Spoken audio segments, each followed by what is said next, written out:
So ನಿಮ್ಮ ಪ್ರಕಾರ ದರ್ಶನ್ ಹೇಗೆ? ಅವ್ರು ಒಳ್ಳೆ ಕೆಲಸ ಮಾಡೋದನ್ನ ಬಂದು ಆಚೆ ಎತ್ತು ಹೇಳಲ್ಲ. ಈ ವಿಚಾರಕ್ಕೆ ಸಂಬಂಧಪಟ್ಟಂಗೆ ನಟಿ ರಮ್ಯಾ ಅವರು ಕೂಡ ನಿಮಗೆ ಏನ್ ಮಾಡಿದಾರೆ ಅವರು ಪರ್ಸನಲ್ ಆಗಿ ಕೆಟ್ಟದು? ಒಂದು ಆರೋಪಿನ ಒಂದು ಅಪರಾಧಿಯಾಗಿ ನೋಡ್ಬೇಡಿ. ಸೊ ದರ್ಶನ್ ವಿಚಾರವಾಗಿ ಮುಗ್ದೇ ಹೋಯ್ತು ಅನ್ನೋ ಥರದ ಮಾತಾಡ್ತಾ ಇದ್ದಾರೆ. ಅವ್ರು ಆಚೆ ಬರ್ತಾರಲ್ಲ, next 15 years of his career will be the biggest golden phase of his career ಅಂತ ನನಗನ್ಸುತ್ತೆ. ಪದೇ ಪದೇ ಯಾಕೆ ಸಿನಿಮಾದರ ಮೇಲೆ ಈ ಥರ ಆರೋಪಗಳು ಬರ್ತವೆ? ರೀಸೆಂಟಾಗಿ ಡಿವೋರ್ಸ್ ಕೇಸ್ ಬಂತು, ನಿಮ್ಮದು ಕೇಸ್ ಆಯಿತು, ಅದಾದಮೇಲೆ ಈಗ ಮೊನ್ನೆ ಯಾವುದೋ ಒಂದು ಕೊಲೆ ಪ್ರಕರಣಕ್ಕೆ ದರ್ಶನ್ ಅವ್ರನ್ನ ಕರ್ಕೊಂಡು ಹೋದ್ರು. ಯಾಕೆ ಸಿನಿಮಾದವರು ಯಾಕೆ ಟಾರ್ಗೆಟ್ ಆಗ್ತಾರೆ ಅನ್ನೋದು ನೋಡಿ.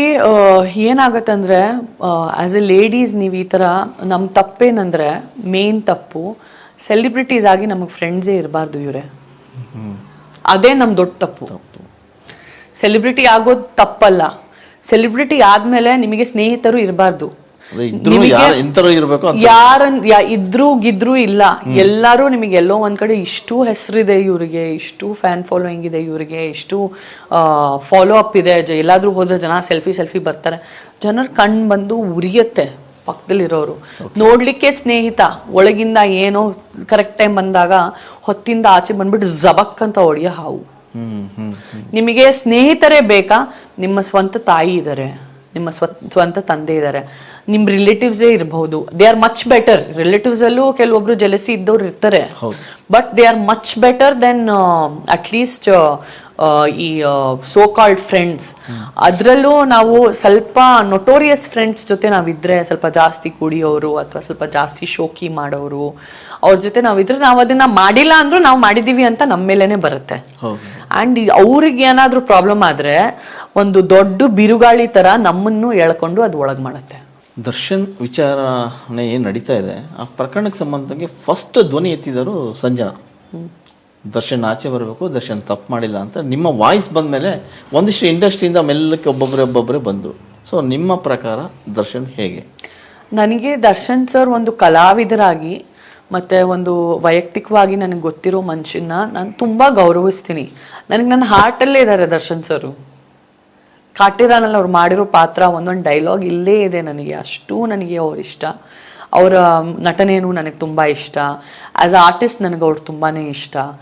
ಆ್ಯಂಡ್ ಅವ್ರಿಗೆ ನಾನು ಅವ್ರಿಗೆ ನನಗೆ ಅವ್ರು ತುಂಬ ಇಷ್ಟ ಅಂತ ನನಗೆ ಅವ್ರು ತಿಂಗಳು ಸಿಗಬೇಕು ಅಥವಾ ಈ ವರ್ಷ ಸಿಗಬೇಕು ಅಂತ ನನ್ನ ಇಂಟೆನ್ಷನ್ ಇಲ್ಲ. ಅವ್ರು ನನಗೆ ಇಂಪಾರ್ಟೆನ್ಸ್ ಕೊಡಬೇಕು ಅಂತ ಇಲ್ಲ. ಅವರು ಎಲ್ಲೇ ಇದ್ರೂ ತುಂಬ ಚೆನ್ನಾಗಿರಬೇಕು ಅಂತ ನನ್ನ ಡೆಫಿನೆಟ್ ಇಂಟೆನ್ಷನ್. ಅವ್ರ ಪರಿವಾರದ ಜೊತೆ ತುಂಬಾ ಪೀಸ್ಫುಲ್ ಆಗಿರಬೇಕು ಅಂತ ನನ್ನ ಇಂಟೆನ್ಷನ್. ಸೊ ನನಗೆ ಅಂತೂ ದರ್ಶನ್ ಸರ್ನ ನಾನು ಹೇಗೆ ನೋಡ್ತೀನಿ ಅಂದರೆ, ನಮ್ಮ ಕನ್ನಡ ಇಂಡಸ್ಟ್ರಿ ಕುಟುಂಬದ ಒನ್ ಆಫ್ ದ ಮೇನ್ ಸದಸ್ಯರಾಗಿಯೇ ನಾನು ಅವ್ರನ್ನ ನೋಡೋದು. ಆ್ಯಂಡ್ ಅದರಲ್ಲೂ ಬಾಕ್ಸ್ ಆಫೀಸ್ ಸುಲ್ತಾನ್, ಇಡೀ ಬಾಲಿವುಡ್ ತನಕನೇ ಹೆಸರು ಮಾಡಿದೆ. ಈಗ ಕಾಟೇರ ಇನ್ನ ಒಳ್ಳೊಳ್ಳೆ ಸಿನಿಮಾಸ್ ಬರ್ತಾ ಇತ್ತು. ಇಂಡಸ್ಟ್ರಿನಲ್ಲಿ ದೊಡ್ಡ ಸಿನಿಮಾಸು ನಡೀತಾ ಇರೋದೇ ಒಂದು 3-4. ನಿಮಗೆಲ್ಲ ಗೊತ್ತಿದೆ ವಿಜಯ್ ಅವರೇ, ನೀವು ಸೀನಿಯರ್ ಜರ್ನಲಿಸ್ಟು. ಮಿಕ್ಕಿದೆಲ್ಲ ಸಿನಿಮಾಸ್ಗಳು ಸ್ಟ್ರಗಲ್ ಆಗ್ತಾ ಇದೆ, ಇನ್ನು ದಾರಿ ಹುಡುಕ್ತಾ ಇದೆ. ಅದರಲ್ಲಿ ದರ್ಶನ್ ಸರ್ ಈ ಥರ ಒಳಗಾಗಿ ಟೆಕ್ನಿಷಿಯನ್ಸಿಗೆ ಎಷ್ಟು ಕಷ್ಟ ಆಗುತ್ತೆ, ಕೆಲಸ ನಿಂತು ಹೋಗುತ್ತೆ, ಬಂಡವಾಳ ಹಾಕಿದ ಪ್ರೊಡ್ಯೂಸರ್ ಪರಿಸ್ಥಿತಿ ಏನು, ಆ್ಯಂಡ್ ಇಷ್ಟೊಂದು ನೆಗೆಟಿವ್ ಆಗೋಗಿದೆ ಎಲ್ಲನೂ. ಈ ಥರ ಯಾಕಾಯಿತು ಭಗವಂತ, ನಮ್ಮ ದರ್ಶನ್ ಅವರು ಬೇಗ ರಿಟರ್ನ್ ಬರಬೇಕು ಅಂತ ನಾನು ನ್ಯೂಸ್ ನೋಡಿದ ಕೂಡಲೇ ನನಗೆ ಬೇಜಾರಾಗೋಗಿ ನನಗೇನೋ ಒಂದು ಕಾಲು ಕೆಳಗಿನ ಭೂಮಿನೇ ಜಾರ್ಬಿಡ್ತು. ಆ್ಯಂಡ್ ನನಗನ್ನಿಸ್ತು, ನಾನು ಇದ್ದಂಗೆ ಹೆಂಗೆ ಅನ್ನಿಸ್ತು ನಾನು ಹೇಳಿದೆ. ಈ ವಿಚಾರವಾಗಿ ಇಂಡಸ್ಟ್ರಿನಲ್ಲೇ ಪರ ವಿರೋಧ ಚರ್ಚೆ ಆಗ್ತಾ ಇತ್ತು. ಸೊ ನೀವು ದರ್ಶನ್ ಪರವಾಗಿ ಮಾತಾಡಿದರೆ, ಇನ್ನೆಲ್ಲೋ ಒಂದಿಷ್ಟು ಜನ ವಿರೋಧವಾಗಿ ಮಾತಾಡಿದರು. ಆಮೇಲೆ ಈ ವಿಚಾರಕ್ಕೆ ಸಂಬಂಧಪಟ್ಟಂಗೆ ನಟಿ ರಮ್ಯಾ ಅವರು ಕೂಡ ಕಠಿಣ ಶಿಕ್ಷೆ ಆಗಬೇಕು ಈ ಪ್ರಕರಣಕ್ಕೆ ಸಂಬಂಧಪಟ್ಟದ ಆರೋಪಿಗಳಿಗೆ ಅಂತ ಹೇಳಿದರು. ಇಂಡೈರೆಕ್ಟ್ ಅವ್ರ ಹೆಸರು ಎಲ್ಲೂ ಪ್ರಸ್ತಾಪಿಸದೇ ಹೇಳಿದರು. ನೋಡಿ, ಯಾರು ತಪ್ಪು ಮಾಡಿದಾರೋ, ಯಾರು ಈ ಮರ್ಡರ್ ಮಾಡಿದಾರೋ ಅವರಿಗೆ ಖಂಡಿತವಾಗ್ಲೂ ಶಿಕ್ಷೆ ಆಗಬೇಕು ಅಂತಾನೇ ನಾನು ಹೇಳ್ತಾ ಇರೋದು. I am educated girl. ನನಗೇನು ಕಣ್ಣಿಗೆ ಕಾಣಿಸಲ್ಲ.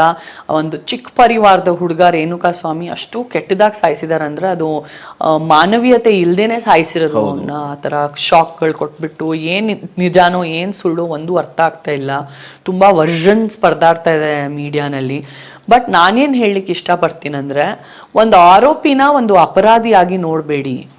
ಆ್ಯಂಡ್ ನನಗೆ ಗೊತ್ತಿರೋ ದರ್ಶನ್ ಸರು ಅವರೇ ಕೈ ಎತ್ತಂತೂ ಹೊಡೆಯಲ್ಲ. He is a very kind man. ಅವರ ಹೃದಯ ಬಂದು ಒಂದು ಗೋಲ್ಡ್ ಹೃದಯ ಅಂತಾನೆ ಹೇಳಿದ್ರೆ ಸುಳ್ಳಿಲ್ಲ. ಅವ್ರು ಬಂದು ಅವ್ರ ಬಾಡಿ ಮೇಲೆನೆ ನನ್ನ ಸೆಲೆಬ್ರಿಟೀಸ್ ಅಂತ ಟ್ಯಾಟೂ ಹಾಕೊಂಡಿದ್ದಾರೆ. ಯಾರು ಶಾರುಖ್ ಖಾನ್ ಹಾಕೊಂಡಿದ್ದಾರಾ, ಸಲ್ಮಾನ್ ಖಾನ್ ಹಾಕೊಂಡಿದ್ದಾರಾ, ಯಾರು ಹಾಕೊಂಡಿದ್ದಾರೆ ಹೇಳಿ? ದೊಡ್ಡ ದೊಡ್ಡ ಸ್ಟಾರ್ಸ್ ಅಲ್ಲಿ ಎಲ್ಲಾ ಸ್ಟಾರ್ಸ್ ಆಗಿರೋದು ಅಭಿಮಾನಿಗಳ ದೇವರಿಂದಾನೇ ತಾನೇ. ಯಾರು ಹಾಕೊಂಡಿದ್ದಾರೆ? ಯಾರು ಅಷ್ಟು ಬೆಲೆ ಕೊಡ್ತಾರೆ ಹೇಳಿ? ಎಲ್ಲಾರು ಬಾಯಲ್ಲಿ ಹೇಳ್ತಾರೆ ಅಭಿಮಾನಿ ದೇವರು ಅಂತ. ಅವರಂತೂ ಅವ್ರ ದೇಹಕ್ಕೆ ಹಾಕೊಂಡಿದ್ದಾರೆ. Is literally tattooed it. So how much he loves people ಅಂತ ನಮಗೆ ಕ್ಲಿಯರ್ ಆಗಿ ಗೊತ್ತಾಗುತ್ತೆ. ಅಂಡ್ ನನಗೆ ತುಂಬಾ ಸ್ಟೋರೀಸ್ ನಾನು ಕೇಳಿದ್ದೀನಿ. ನಾನು ಓದ್ತಾ ಇದ್ದೀನಿ, ನನ್ನ ಫೀಸ್ ಕಟ್ಬಿಟ್ರು. ಅವ್ರು ಒಳ್ಳೆ ಕೆಲಸ ಮಾಡೋದನ್ನ ಬಂದು ಆಚೆ ಎತ್ತು ಹೇಳಲ್ಲ. ಅವ್ರು ಒಳ್ಳೆ ಕೆಲಸ ಮಾಡ್ತಾನೆ ಇರ್ತಾರೆ. ಯಾರಿಗಾದ್ರೂ ಇಲಾಜ್ ಬೇಕಂದ್ರೆ ಅವ್ರಿಗೆ ಒಂದು ಇಲಾಜ್ ಆಗೋಂಗೆ ಅವರ ಹೆಲ್ತ್ ಫೀಸ್ ಕಟ್ಬಿಡೋದು ತುಂಬಾ ಮಾಡಿದಾರೆ ಅವರು. ಅದ್ರ ಬಗ್ಗೆ ಯಾರು ಮಾತಾಡ್ತಾ ಇಲ್ಲ. ಯಾರಾದ್ರೂ ಸ್ವಲ್ಪ ಜಾರಿದ್ರೆ ಸಾಕು, ಇಲ್ಲಿ ಬಂದು ಹುಂಡಿ ಹಗ್ದಿ ಎಲ್ಲಾರು 4 ಅಡಿ, ಇನ್ನ ನಾನು 4 ಅಡಿ ಅದಕ್ಕೆ ಹಗೀತೀನಿ ಬಾ, ನೀನ್ ಜರ್ಗು, ನೀನ್ ಯಾಕೆ ನಾನು 10 ಅಡಿ ಹಗೀತೀನಿ ಬಾ ಅಂತ ಅಗ್ದು ಆ ಹುಂಡಿನಲ್ಲಿ ತಳ್ಳಿ ಸಮಾಪ್ತ ಮಾಡ್ಲಿಕ್ಕೆ ಬರ್ತಾರೆ. ಸಮಾಜ ಹಂಗಾಗೋಗಿದೆ.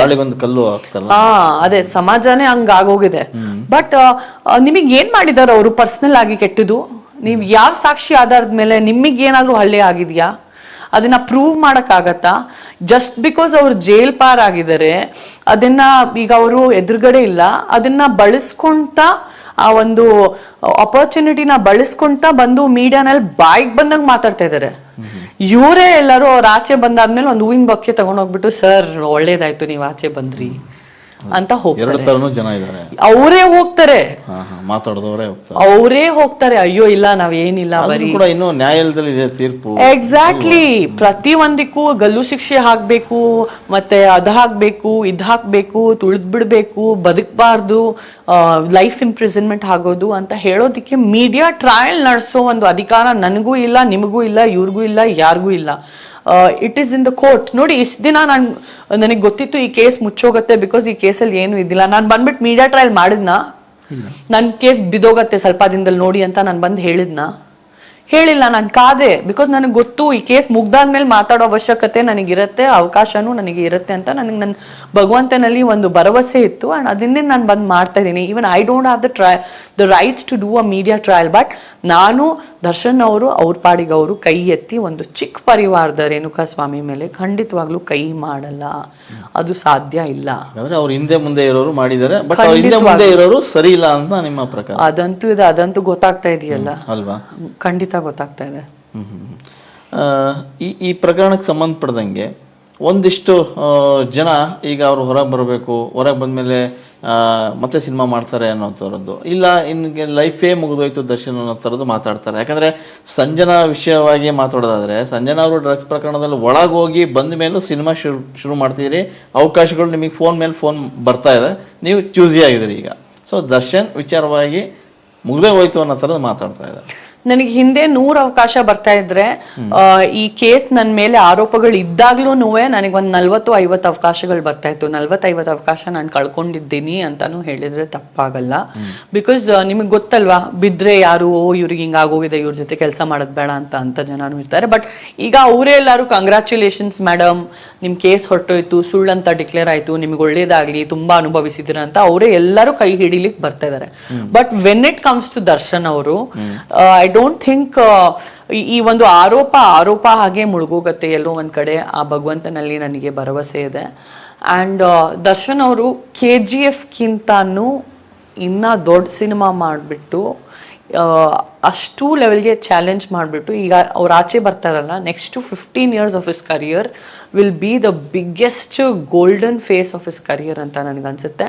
ನನಗೆ ದೇವರಲ್ಲಿ ನಾನು ಏನು ಕೇಳ್ಕೊಳ್ತಾ ಇದ್ದೀನಿ ಅಂದರೆ, ಅವ್ರು ಜೈಲಲ್ಲಿದ್ದಾರೆ, ಮಾನಸಿಕವಾಗಿ ದೈಹಿಕವಾಗಿ ಅವ್ರ ಆರೋಗ್ಯ ಚೆನ್ನಾಗಿರಲಿ.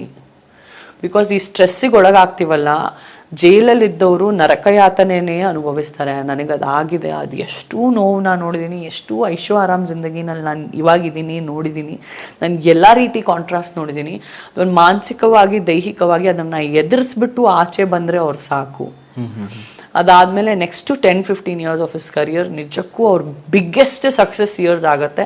ಇದನ್ನು ನೀವು ಬರ್ಕೊಂಡು ಇಟ್ಕೊಳ್ಳಿ. ಆ್ಯಂಡ್ ಅಷ್ಟು ಕ್ರೇಜ್ ಆಗುತ್ತೆ ಅಂದರೆ ಅವ್ರು ಅಷ್ಟು ಕ್ರೇಜ್ ನೋಡಿರಲ್ಲ, ಅಷ್ಟು ಕ್ರೇಜ್ ಆಗುತ್ತೆ. ಬಟ್ ನಾನು ನಿಮಗೇನು ಹೇಳ್ತಾ ಇದ್ದೀನಿ ಅಂದರೆ, ನೀವು ಹೋಗ್ಬಿಟ್ಟು ಏನಾದರೂ ಮರ್ಡರ್ ಮಾಡಿಬಿಟ್ಟು ಹೋಗ್ಬಿಟ್ಟು ಆಚೆ ಬನ್ನಿ, ಅದಾದಮೇಲೆ ನೀವು ಸಕ್ಸಸ್ ಆಗ್ತಾ ಇದ್ದೀರಾ ಅಂತ ಅಲ್ಲ. ನನ್ನನ್ನು ಮಿಸ್ಇಂಟರ್ಪ್ರೇಟ್ ಮ್ಯಾನಿಪುಲೇಟ್ ಮಾಡ್ಕೊಬೇಡಿ. ಇದು ಈ ಥರ ಆಗೋಗಿದೆ. But still everything is going to just multiply for Darshan sir, because ಅವ್ರ ಮೇಲೆ ಅಷ್ಟು ಆಶೀರ್ವಾದಗಳಿದೆ. ಅವ್ರಿಗೆ ಅಷ್ಟು ನಾವು ಎಲ್ಲರೂ ನಮ್ಮ ಕನ್ನಡ ಇಂಡಸ್ಟ್ರಿಯಿಂದ ಇರ್ಬೋದು ಮತ್ತು ಕರ್ನಾಟಕದಿಂದ ಇರ್ಬೋದು ಅಷ್ಟು ಲವ್ ಮಾಡೋ ನಾವು ಜನ ಇದ್ದೀವಿ ಅವ್ರಿಗೆ. ಸೊ ಡೆಫಿನೆಟ್ಲಿ ಒಳ್ಳೇದೇ ಆಗುತ್ತೆ. ಸೊ ನಿಮ್ಮ ಪ್ರಕಾರ ಒಂದಿಷ್ಟು ಸೆಲೆಬ್ರಿಟಿಗಳು ಏನಾದರೂ ಈ ಥರದ ಪ್ರಕರಣಗಳಿಗೆ ಸಿಲುಕಿದಾಗ ಒಂದಷ್ಟು ಜನ ಅದಕ್ಕಂತಲೇ ಮಾತಾಡೋರು ಇರ್ತಾರೆ ಅಂತ ಹೇಳ್ತೀರಾ ನೀವು? ಯಾಕಂದರೆ ಸಂಜನಾ ಹೋದಾಗೂ ಒಂದಿಷ್ಟು ಜನ ಮಾತಾಡಿದರು, ರಾಗಿಣಿ ಹೋದಾಗೂ ಮಾತಾಡಿದರು, ದರ್ಶನ್ ಲಾಸ್ಟ್ ಟೈಮ್ ಹೋದಾಗೂ ಮಾತಾಡಿದರು, ಈಗ ಹೋದಾಗೂ ಮಾತಾಡ್ತಾನೆ ಇದ್ದಾರೆ. ಸೊ ಆ ವರ್ಗ ಇದೆ ಅಂತೀರಾ ಇಂಡಸ್ಟ್ರಿನಲ್ಲಿ? ನೋಡಿ, ನನ್ನ ಪ್ರಕಾರ ನಿಮಗೆ ಚೆನ್ನಾಗಿ ಮಾತಾಡೋಕ್ಕಾಗಲ್ವಾ, ಪಾಸಿಟಿವ್ ಆಗಿ ಮಾತಾಡೋಕ್ಕಾಗಲ್ವಾ, ಮನ್ಸಲ್ಲಿ ಪಾಸಿಟಿವ್ ಆಗಿ ಅನ್ನಿಸ್ತಾ ಇಲ್ವಾ, ಮತ್ತು ಮಾತಾಡಲೇಬೇಡಿ. ಓಕೆ, ಯಾರಿಗಾದ್ರೂ ಮಾತಾಡಿ ಚುಚ್ಚಿ ನೆಗೆಟಿವ್ ಆಗಿ ಮಾತಾಡಿ ಯಾಕೆ ನೀವು ಬೇರೆಯವ್ರನ್ನ ಅವ್ರ ಕೆಟ್ಟ ಕಾಲದಲ್ಲಿ ಹರಾಜು ಮಾಡ್ಲಿಕ್ಕೆ ಬರ್ತೀರಾ? ನೀವು ನಿಮ್ಮ ಪಾಡಿಗಿರಿ. ನಿಮ್ಮ ಮನೆಯಲ್ಲಿ ಏನು ದೋಸೆ ತೂತಿಲ್ವಾ? ನೀವೇನು ಸಾಕ್ಷಾಂಡ ದೇವರು ನೀವೇನಾ ಪೃಥ್ವಿ ಮೇಲೆ ಬದುಕ್ತಾ ಇರೋದು? ನೆಗೆಟಿವ್ ಆಗಿ ಮಾತಾಡೋರಿಗೆ ಮಾತ್ರ ನಾನು ಕೇಳ್ತಾ ಇರೋದು ಇದು. ಹೌದು. ಹಾ, ನಿಮ್ಮ ಮನೆ ದೋಸೆ ತೂತು ನೀವು ಹೋಗ್ಬಿಟ್ಟು ಹೊಲಿಸ್ಕೊಳ್ಳಿ. ಅವ್ರ ಮನೆ ದೋಸೆ ತೂತು ಅವ್ರು ನೋಡ್ಕೊಳ್ತಾರೆ. Learn to mind your own business.